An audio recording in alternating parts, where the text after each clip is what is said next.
Bonsoir, Madame Freeland. Bonsoir, Gérald. Ça fonctionne bien. Premier point que je vais aborder avec vous, il y a des mesures pour les aînés dans ce qui a été annoncé aujourd'hui, notamment 500 $ aux aînés de 75 ans et plus, comme un chèque qui est envoyé cet été. Est-ce que ce n'est pas une manœuvre ou une stratégie électorale pour votre parti? Non, absolument pas. Dans notre budget, on a annoncé qu'on va élargir la subvention pour l'AVS pour ceux qui ont 75 ans et de plus. Et avant de faire ça, on va donner un peu plus d'argent à nos aînés qui ont souffert beaucoup pendant la pandémie. Je veux aussi souligner qu'on a déjà, dans l'énoncé économique de l'automne, on a déjà dit qu'on va envoyer 1 200 $ aux familles avec des petits-enfants. Ouais, alors, cet argent sera là pour eux. Parfait. Et je pense que c'est nécessaire, c'est une bonne chose les aînés, à aider Mme nos Freeland. aînés un peu plus. Si vous me permettez, attendez, si vous me permettez, on reste sur les aînés. Pourquoi 75 ans? Pourquoi pas à partir de 65 ans? Il y a des aînés de 65 à 75 qui ont besoin de sommes supplémentaires également. Nous pensons et les chiffres le démontrent, que c'est les aînés qui ont plus de 75 ans qui ont les besoins les plus grands. Ils sont évidemment plus vieux. Ils ont l'argent qu'ils ont, peut-être ils ont déjà dépensé de l'argent pour devenir, pour avoir 75 ans et ils ont plus de besoins. Alors, c'est pour cette raison qu'on pense que c'est le groupe parmi les âgés qui a plus besoin de l'aide. Je regardais aujourd'hui les données de l'OCDE. Le Canada fait partie des pays qui couvrent le moins les revenus de retraite. On est quand même très loin dans l'OCDE. Et donc, on se demande pourquoi ne pas en faire davantage pour les 65 ans et plus et ne pas attendre à 75 ans. Parce qu'il y a beaucoup de gens qui arrivent à 65 ans et le niveau de vie tombe à ce moment-là, chute. Gérald, c'est toujours possible de faire du plus. Et notre gouvernement, évidemment, a beaucoup de choses encore qu'on veut faire.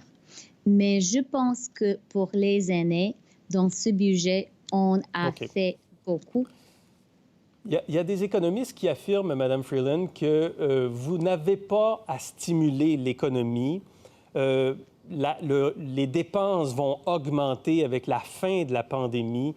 Pourquoi vous tenez à injecter 101 milliards de plus sur 3 ans? Mais maintenant, Gérald, je dois souligner qu'il y a une contradiction entre vos questions.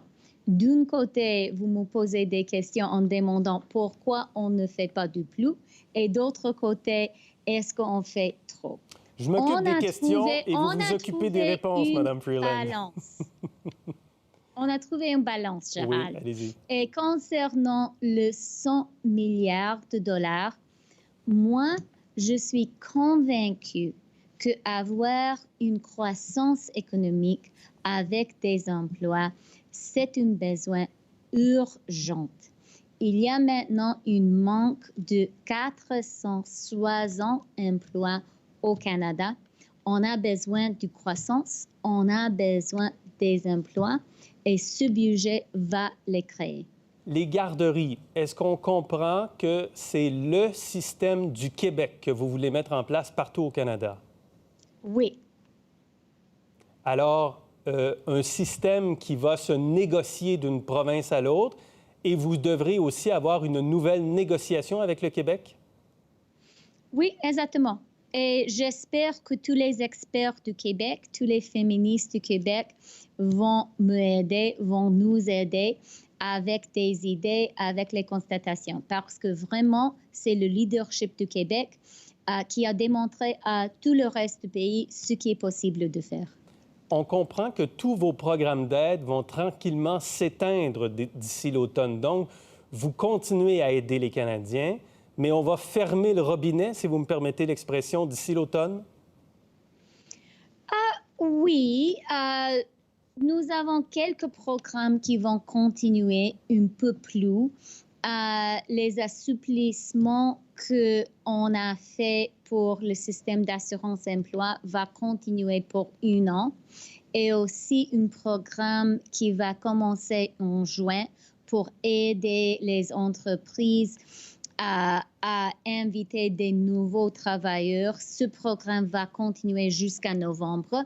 Mais oui, pendant l'été et l'automne, on va passer du moment quand on va appuyer les Canadiens pendant la lutte contre le COVID et on va passer à la relance complète, la réouverture complète de notre économie.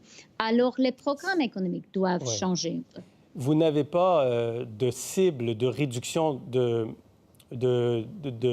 la dette, du déficit, pas de cible de déficit zéro.